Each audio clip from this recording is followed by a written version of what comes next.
இந்த பணம் புகழ் என்பது யாரிடம் நிரந்தரமாக கூடிய விஷயம் இல்லை. நல்லா புரிஞ்சுக்கணும். பணம் புகழ் என்பது நிரந்தரமா யார்கிட்டமே இருக்காது. நாகராஜ பாகவதன் ஒருத்தர் இப்போ 60 வயசு தாண்டவங்களுக்கு எல்லாம் தெரியும், மோகன் கன்சாமனுக்கு தெரியும். 7 இசை மன்னன் தியாகராஜ பாகவதன் பேர் வாங்கினாலும் வெறும் 14 படம் தான் நடிச்சு உலக புகழ் பெற்றாரு. ஒரு தீபாவளிக்கு படம் ரிலீஸ் ஆகுது, அடுத்த தீபாவளி 3வது தீபாவளி கண்டது. இந்திய வரலாற்றிலேயே தங்க பிளேட்ல சாப்பிட்டாள், தங்க பிளேட்ல தங்க தமிழ் சாப்பிட்டாள் தியாகராஜ பாகவதர். வெள்ளக்காரன் கேட்கறான், யுத்தம் நடக்க போகுது, எனக்கு ஒரு நிதி வேணும்னு கேட்டான். தியாகராஜ பாகவதர் நாடகம் போட்டு கொடுத்தாரு, கச்சேரி வச்சு கொடுத்தாரு. யுத்தம் முடிஞ்சது, உனக்கு என்னையா வேணும்னு கேட்டான். இந்த நிலத்தை எடுத்துக்கன்னு சொன்னா, எவ்வளவு இருக்கு? 250 ஏக்கரான்னா. என்ன கொடுக்க பண்ண? எடுத்துக்க சொல்லாம இனாம எடுத்துக்கணும். என் நாட்டை நீ பிடித்துக் கொண்டு என் நாட்டில் ஒரு பங்குயை கூறு போட்டு எனக்கே கொடுக்குறியா? நீ எங்க மொத்த நாட்டை குடியா? என் நாட்டை நீ எடுத்து கூறு போட்டு எனக்கு கொடுக்குறியா? வேண்டாம்ட்டான். அந்த இடம் தான் திருவரம்பூர் ஊர். திருச்சி பல திருவரம்பூர் ஊர் ஆயிருக்கு. ஆனால் அந்த தியாகராஜ பாகவதர் இறந்து போன போது 110 ரூபா கொடுத்து பாடி வெளியெடுக்கிறதுக்கு ஜெனரல் ஆஸ்பத்திரியில் ஆள் வரவில்லை. புகழ் புரிந்து கொள்ளுங்கள். அப்புறம் ப்ரொடியூசர் எம்ஏ வேணு வந்து பாகவதர் பாடிய திருச்சிக்கு எடுத்துட்டு போய் அடக்கம் பண்ணார். அது வேற விஷயம். எவ்வளவு பெரிய ஆளா இருந்தா இதுல தப்பிக்க முடியாது. புதுக்கோட்டையில 46 வீடு பியூ சின்னப்பா மாபெரும் நடிகர் 46 வீடு வாங்கும்போது புதுக்கோட்டை ராஜா சொன்னாரு, இந்த பாரு இனிமே இந்த சின்னப்பா வந்து இந்த ஏரியாவில் வீடு வாங்க கூடாதுங்கடா, ஊரே வாங்கிட்டு போல சொல்லி உத்தரவு போட்டாரு. யாரு வாங்க கூடாது? அவருடைய மனைவி தாம்பரம் பக்கத்திலே புறம்போக்கு இடத்துல 10 அடிக்கு 10 இடம் குடிச்சு போட்டு குடியிருந்தாங்க. எம்ஜிஆருக்கு தகவல் போகுது, தயவு செய்து நான் எம்ஜிஆர் சொல்ல தெரியும், பி சின்னப்பா ஒய்ஃப் இந்த 10 அடிக்கு 10 அடியாவது நான் கரையம் பண்ணிக்கிறேன், ஆஜியம் பண்ணிக்கணும்னு சொன்னாங்க. ஆண்டவுடன் செய்தி எம்ஜிஆருக்கு போய் அந்த உத்தரவு போட கூட நம்ம செத்து போயிட்டாங்க.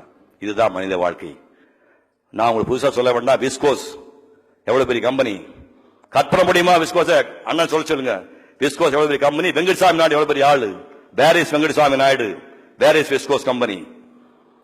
தமிழ்நாடு தென்னிந்தியாவின் சிசுவிட்டியம் பேர் வாங்கின ஆளு எஸ் எஸ் வாசன். சந்திரநகா படத்தை வந்து எடுத்தாரு. 1948 எடுத்து 678 பிரிண்ட் எடுத்த உலகத்திலே முதல் படம்.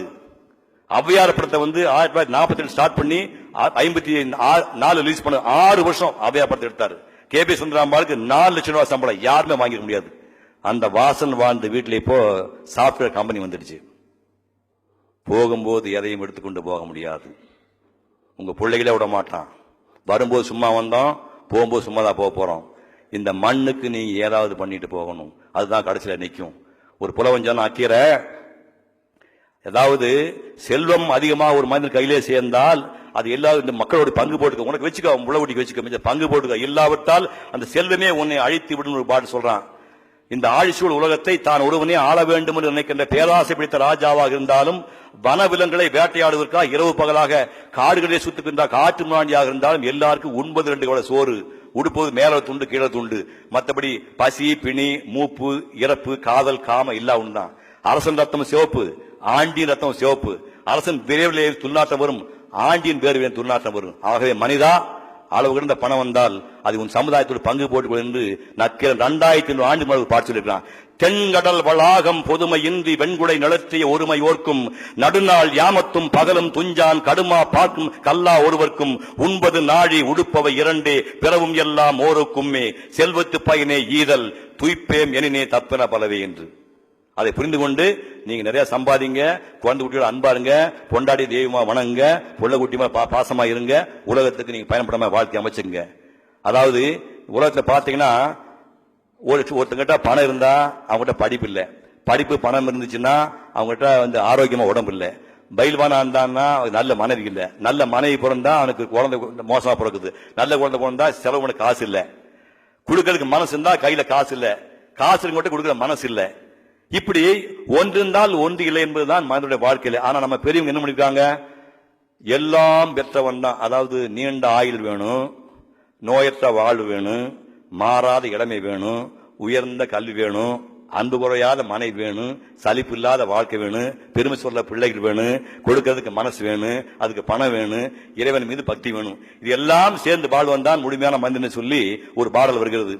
கலையாத கல்வியும் குறையாத வயதும் ஓர் கபடு வாராத நட்பும், கன்றாத வளமையும் குன்றாத இளமையும் கழு பிணி இல்லாத உடலும், சலியாத மனமும் அன்பகலாத மனைவியும் தவறாத சந்தானமும், தாளாத கீர்த்தியும் மாறாத வாத்தியம் தடைகள் வாராத கொடையும், தொலையாத நிதியமும் கோணாத கோலும் ஒரு துன்பமில்லாத வாழ்வும், துய்யனின் பாதத்தில் அன்பும் உதவி பெரிய தொண்டரோடு கூட்டு கண்டாய், அலையாழி அரிதுயிரும் மாயனது தங்கையே ஆதிக்கட ஊரின் வாழ்வே, அமுதீசர் ஒரு பாகம் அகலாத சுகவாணி அருள்வாமி அபிராமியே என்று அந்த 16 பையன் செல்வலிங்கம் விட்டு எல்லோரும் பல்லாண்டு பல்லாண்டு வாழ வேண்டும் என்று வாழ்த்தி வாய்ப்புக்கு நன்றி கூறி விடைபெறுகின்றேன். நன்றி, வணக்கம்.